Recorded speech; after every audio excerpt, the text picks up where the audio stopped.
Po sa inyo lahat dyan ang bonggang-bongga. Ako po muna yung nagpapasalamat po sa walang sawang sumusuporta ng ating channel. Maraming salamat sa inyong lahat dyan. Shoutout muna ng bonggang-bongga sa aking tatlong naggagandahan ko kapag ako nagla-live. Miss Conchita Rachel Mingarin, Cordapia Carm, Subando's Kitchen, and the last but not the least, Ayang Farpol Official. Ayan. Team Bagol, shoutout sa mga willing kumonek sa Team Bagol. Na nasa description lang po yung kanilang mga link baka gusto silang suportahan din. At usapang YouTube, meron tayong munting tutorial para sa inyo sa mga hide and unhide. Yan. Yung iba po kasi ay hindi pa rin alam kung paano mag-unhide kapag may na-hide sila. So ito po yung munting tutorial natin. Sana'y may matutunan kayo kahit papaano. Agoy. Yan. Sana'y makatulong sa inyo. Maraming na nakakaalam nito pero gusto ko lang din i-share lalong-lalo sa mga hindi pa nakakaalam. At ito, wag na nga nating patagalin at simulan na natin.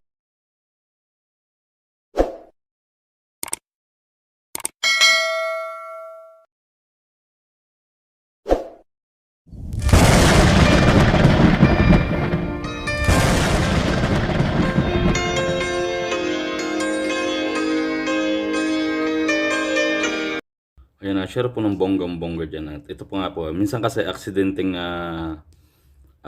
nating na-hide yung ating mga bisita sa ating live stream sa Premiere. Minsan sa sobrang dami ng live chat, ganon.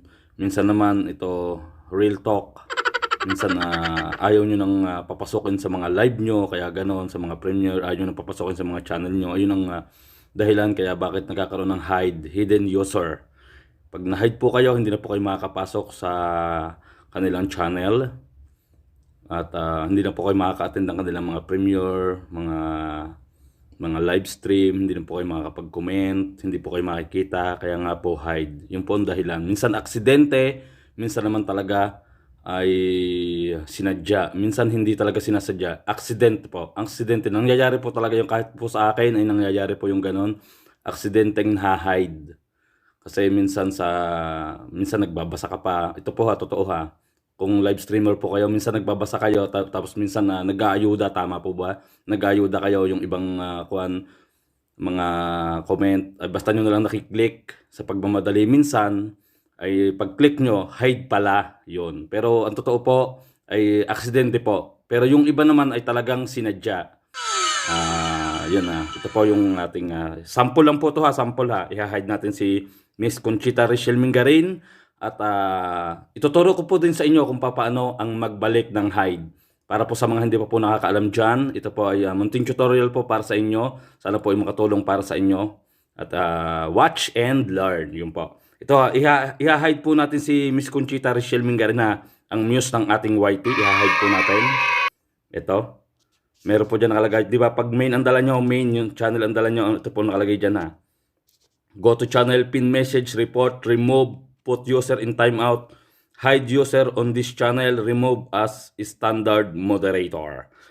Minsan po kasi napipindot talaga natin sa pagmamadala, hindi natin sinasadyang napindot yung hide user on this channel. I-click po natin yan. Ayan. Na-hide po siya. Tama po ba? Na-hide na. And then, sa taranta nyo, hindi nyo na alam gagawin. Pero wag po kayo matataranta. Meron po tayong solusyon dyan. Ito nga po, panoorin nyo po. At pwede nyo rin po namang ibalik agad. Pag gusto nyo pong ibalik agad yan, i-click nyo uli po yung pangalan niya.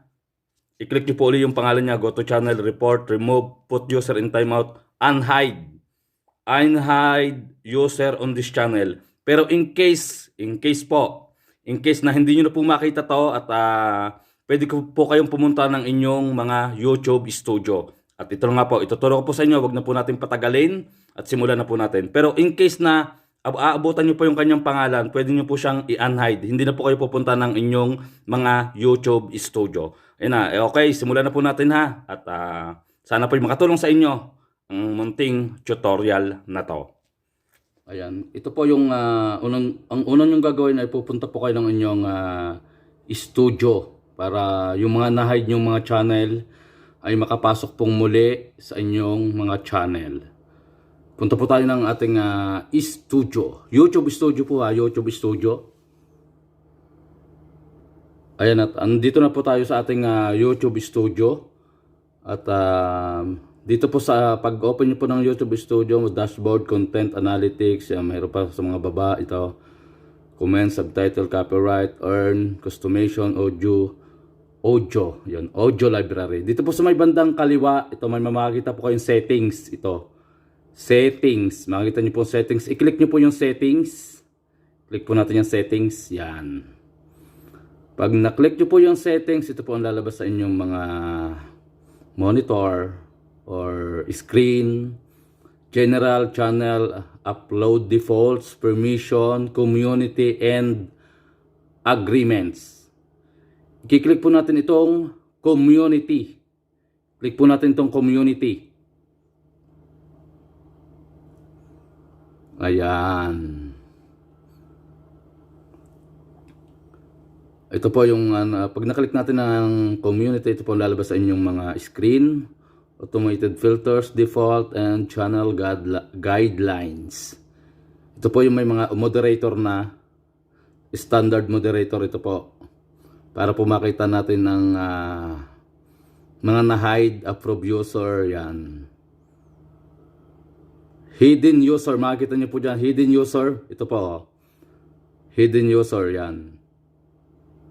Dito po nakalagay yung mga na-hide nyong channel. I-X nyo lang po, halimbawa, yun nga si Miss Conchita Rachel Mingarin, na-hide, di ba? Nakalagay po dito ang kanyang pangalan yan. Kung na-hide po siya, yung mga na-hide sa mga channel nyo, nakalagay po yan dito sa hidden users. I-X nyo lang po siya, I-X, pag na-X nyo po, and wag nyo po rin kakalimutan, di ba, sa may bandang baba, sa may bandang kanan, isi-save nyo po siya.